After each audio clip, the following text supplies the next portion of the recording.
હું જ્યોતિ ગુપ્તા સંપૂર્ણ ન્યૂઝમાં આપનું સ્વાગત છે। જોઈએ આજના મુખ્ય સમાચાર। પાલનપુરમાં ટ્રાફિક પોલીસ સામે પોલીસનો રોપ જમાવનાર નકલી પોલીસ ઝડપાયો। ટ્રાફિક પોલીસે કોજી વિસ્તારમાંથી છાપીના નકલી પોલીસને ઝડપી પાડ્યો।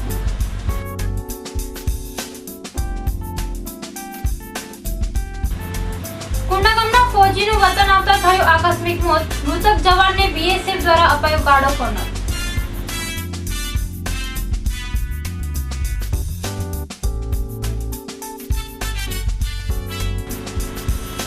ચાંગા ગામની હાઈસ્કૂલમાં આગ લાગતા મચી નાસભાગ। ઓફિસ કાર્યાલયમાં આગથી ડોક્યુમેન્ટ, કોમ્પ્યુટર સહિત સામગ્રી બળીને ખાખ।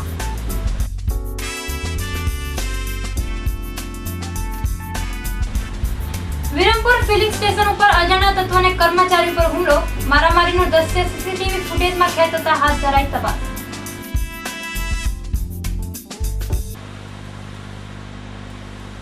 સંપૂર્ણ ન્યૂઝ આપની આંગળીના ટેરવે। આપના એન્ડ્રોઇડ મોબાઈલના પ્લે સ્ટોરમાં જઈ સંપૂર્ણ ગુજરાતની એપને ડાઉનલોડ કરો તથા ઇન્ટરનેટ ઉપર સંપૂર્ણ ન્યૂઝ જોવા લોગિન કરો www.youtube.com/સંપૂર્ણ ન્યૂઝ। જોઈએ સમાચારો વિગતવાર। બનાસકાંઠાના પાલનપુરમાં પોલીસ સામે પોલીસનો રોપ જમાવતો છાપી ગામનો એક નકલી પોલીસ જિલ્લા ટ્રાફિક પોલીસના ઝડપાઈ જવા પામ્યો છે।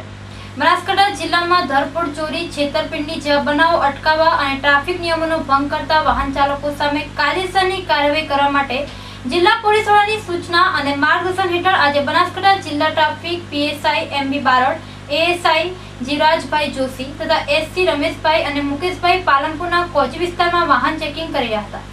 તે દરમિયાન એક કાળા કલરના શંકાસ્પદ પલ્સર બાઇકને ઊભું રખાવી બાઇક ચાલકે ગુજરાત પોલીસના સિમ્બોલવાળી સફેદ ટી-શર્ટ તેમજ ખાકી કલરને ભરતું પેન્ટ પહેરેલ હોય અને પલ્સર બાઇક સાથે પોલીસની લાકડી ભરાવેલ હોય। ટ્રાફિક ટીમે આ બાઇક ચાલક પાસે લાયસન્સ અને આરસી બુક માંગતા બાઇક ચાલક હરીશભાઈ વાલીભાઈ નંદરિયા રહેવાસી છાપી તાલુકો વડગામ વાળાએ પોતે પોલીસ હોવાની ઓળખ આપી રોપ જમાવતા ટ્રાફિક પોલીસે બાઇક ચાલક પાસે પોલીસનું આઈ કાર્ડ માંગતા તે ન હોય આ ઈસમ નકલી પોલીસ હોવાનું જણાતા તેને ઝડપી પાડવામાં આવેલ અને તેની વિરુદ્ધ પશ્ચિમ પોલીસ મથકે આઈપીસી કલમ 171 તથા જીપી એક્ટ 135 મુજબની કાર્યવાહી હાથ ધરવામાં આવી હતી। જોકે પાલનપુરમાં પોલીસ સામે પોલીસનો રોપ જમાવનાર છાપીના નકલી પોલીસે પોતાની કરતૂતના કારણે પોલીસ સ્ટેશનની મહેમાન નવાજી કરવાની ફરજ પડી હતી। પશુ ક્રૂરતાના ગુનામાં પોલીસ પકડથી બચવા માટે છેલ્લા 4 વર્ષથી નાસ્તો ફરતો એક આરોપી પાલનપુર પેરોફ્લો પોલીસના હાથે ઝડપાઈ જતા તેને પાલનપુર તાલુકા પોલીસના હવાલે કરાયો છે। પાલનપુર તાલુકાના માસરુભાઈ વાઘરી વિરુદ્ધ વર્ષ 2013માં પાલનપુર તાલુકા પોલીસ મથકે પશુ સંરક્ષણ ધારાની કલમ 5 અને 6 તેમજ 8 તથા પશુ ક્રૂરતાની કલમ 11 મુજબનો ગુનો દાખલ થતા આરોપી પોલીસ પકડથી બચવા માટે છેલ્લા 4 વર્ષથી નાસ્તો ફરતો હતો। જોકે પાલનપુર પેરોફ્લો પીએસઆઈ આરકે પરમારે બાતમીના આધારે પોલીસ ટીમ સાથે સિકરિયા ગામે ઓચિંતી રેડ કરીને નાસ્તા ફરતા આરોપી હરી વાઘરીને ઝડપી પાડી તેને તાલુકા પોલીસના હવાલે કરાયો હતો। લાખણી તાલુકાના ગામડી ગામે જીપ ડાલાની ટક્કરે એક રાહદારી કિશોર ગંભીર રીતે ઘાયલ થતા તેને સારવાર અર્થે ખસેડવામાં આવેલ છે। ગામડી ગામે આજે સવારના સમયે 13 વર્ષીય કિશોર સચિન અશોકભાઈ લુહાર ગામમાં પસાર થઈ રહ્યો હતો ત્યારે એક અજાણ્યા જીપ ડાલાએ આ બાળકને જોરદાર ટક્કર મારતા તેને માથાના ભાગે ગંભીર ઈજા થતા તેને તાત્કાલિક સારવાર અર્થે નજીકના દવાખાને ખસેડાયો હતો, જ્યાં પ્રાથમિક સારવાર આપ્યા બાદ વધુ સારવાર અર્થે પાલનપુરની સરકારી હોસ્પિટલમાં દાખલ કરવામાં આવ્યો છે। આ મામલે આગથડા પોલીસ મથકે ફરિયાદ દાખલ કરવાની તજવીજ હાથ ધરાઈ છે। બીએસએફમાં જમ્મુ કાશ્મીર ખાતે દેશ સેવાની ફરજ બજાવતા લાખણી તાલુકાના કુંડા ગામના યુવાનનું લગ્ન પ્રસંગે વતન આવતી વખતે રસ્તામાં આકસ્મિક મોત થતા સમગ્ર પંથકમાં ઘેરો શોક ફેલાયો હતો, જેમની અંતિમ વિધિમાં બીએસએફના જવાનોએ ગાર્ડ ઓફ ઓનર આપ્યું હતું। લાખણી તાલુકાના કુંડા ગામના વતની અને ભારતીય લશ્કરમાં છેલ્લા 16 વર્ષથી ફરજ બજાવતા લક્ષ્મણભાઈ મગનાજી પટેલ જેઓ હાલ જમ્મુ કાશ્મીરના બારામુલ્લા ખાતે ફરજ બજાવતા હતા।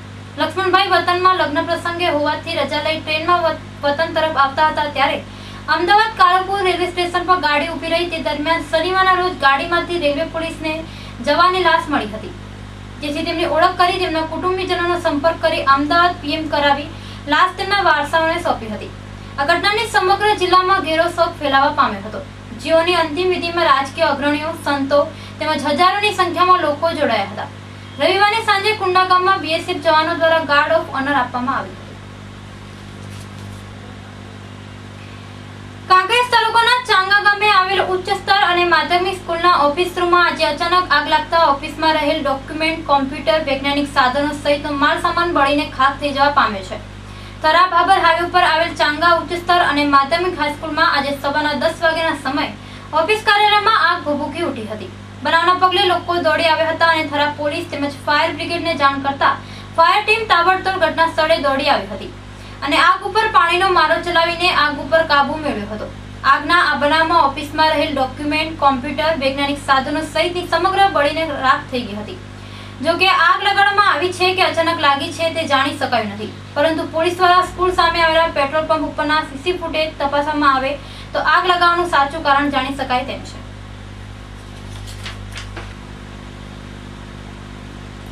બનાસકાંઠાની સિહોરી પોલીસે ઉમરી ગામે ખેતર વિસ્તારમાંથી 198 બોટલ વિદેશી દારૂ ઝડપી પાડ્યો છે અને વિદેશી દારૂનો કારોબાર કરનાર શખ્સ વિરુદ્ધ ગુનો દાખલ કરી બનાવની તપાસ હાથ ધરી છે.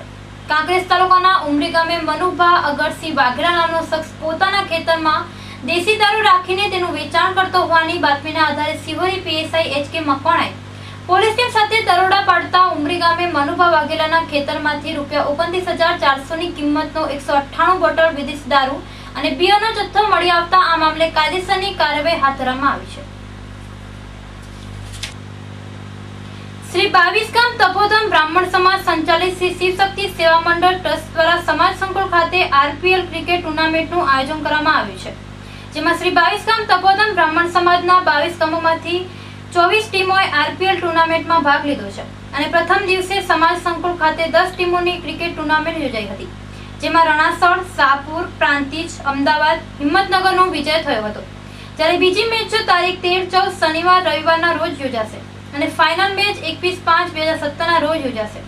જ્યારે સમાજના આ પ્રમુખ સંજયભાઈ રાવલ, શિવશક્તિના ચેરમેન સુરેશભાઈ રાવલ, સમાજના મંત્રી Hitendrabhai Raval, vice chairman Gunvantbhai, vice chairman Bhaskarbhai તથા સમાજના હોદ્દેદારો તથા શિવશક્તિના હોદ્દેદારો દ્વારા સુંદર આયોજન કરવામાં આવ્યું છે. જ્યારે સમગ્ર ટુર્નામેન્ટનું સફળ સંચાલન સમાજના સહમંત્રી મનીષભાઈ રાવલ તથા શૈલેષભાઈ રાવલ દ્વારા કરવામાં આવ્યું છે. જ્યારે સમાજના પ્રમુખ સંજયભાઈ રાવલના જણાવ્યા મુજબ આ ક્રિકેટ ટુર્નામેન્ટનો મુખ્ય આશ્રય સમાજના યુવાન ખેલાડીઓને પ્રોત્સાહિત કરવાનો અને સમાજ તરફ આકર્ષણ કરવાનો હોય સમાજ દ્વારા સમાજ સંકુલ ખાતે આરપીએલ ક્રિકેટ ટુર્નામેન્ટનું આયોજન કરવામાં આવ્યું છે. દર્શક મિત્રો, લઈશું વિરામ. વધુ સમાચાર જોઈશું વિરામ બાદ. તો જોતા રહો સંપૂર્ણ ન્યૂઝ.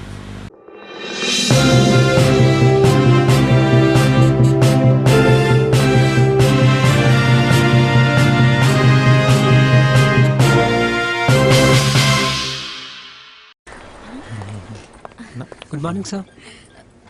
मॉर्निंग. आप लेट हैं. सॉरी सर, बहुत जरूरी काम था. जरूरी काम.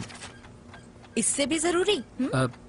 आज मेरा जन्मदिन है sir. Oh, happy birthday. Thank you sir. घर पे मम्मी ने आरती उतारी होगी. केक मंगाई इनके लिए, केक चॉकलेट वाला.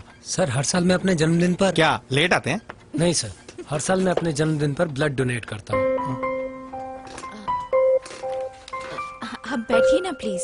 किसी की जिंदगी आपकी वजह से रक्तदान करें. सोचिए मत, करके देखिए, अच्छा लगता है.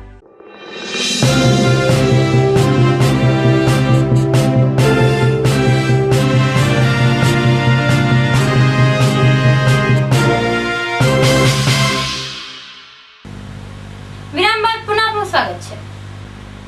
અમીરગઢ તાલુકાના વિરમપુર ખાતે આવેલ એક ફિલિંગ સ્ટેશન ઉપર જીપ ડાલામાં આવેલા અજાણ્યા શખ્સોએ એક કર્મચારીને માર મારતા ચકચાર મચી છે. જો કે આ મારામારીની ઘટના ફિલિંગ સ્ટેશન ઉપર લગાવેલ સીસી કેમેરામાં કેદ થતા પોલીસે સીસી ફૂટેજના આધારે બનાવની તપાસ હાથ ધરી છે. વિરમપુર ગામે આવેલ આમંત્રણ ફિલિંગ સ્ટેશનમાં છેલ્લા 2-3 વર્ષથી નોકરી કરતો લીલાભાઈ ગોકળભાઈ રબારી, જે ફિલિંગ સ્ટેશન ઉપર ફરજ બજાવતો હતો, ત્યારે જીપ ડાલામાં આવેલા અજાણ્યા શખ્સોએ આ કર્મચારી સાથે ઝઘડો કરી તેને માર મારી નાસી છૂટ્યા હતા. આ હુમલાના બનાવમાં કર્મચારી લીલાભાઈ રબારીને હાથ, પગ અને માથાના ભાગે ઈજાઓ થતા તેને સારવાર અર્થે ખસેડવામાં આવ્યો છે. જો કે આ હુમલાની ઘટના ફિલિંગ સ્ટેશન ઉપર લાગેલા સીસી ફૂટેજમાં કેદ થતા આ સ્ટેશનના માલિક કુંભારામ પી ચૌધરી પોલીસને જાણ કરતા પોલીસે સીસી ફૂટેજ અને જીપ ડાલાના નંબરના આધારે હુમલાખોરોને ઝડપી પાડવાની તજવીજ હાથ ધરી છે. ગાડી વાળા માથાકૂટ કરી સીધે આવીને માથામાં મારી. આ ભાઈ પડતો થયો. પડતા પછી પાછળથી 4-5 મારી નાઈ ગયા. કયા કંપની વાળા? હા, વિરમપુર. પેટ્રોલ પંપ ઉપર શું ભાઈનું નોકરી કર્યા હતા શું નામ આ ભાઈનું લીલાભાઈ આખું લીલાજી કોકડાજી. તો આ હતા અત્યાર સુધીના સમાચાર. વધુ સમાચાર સાથે ફરી મળીશું. નમસ્કાર.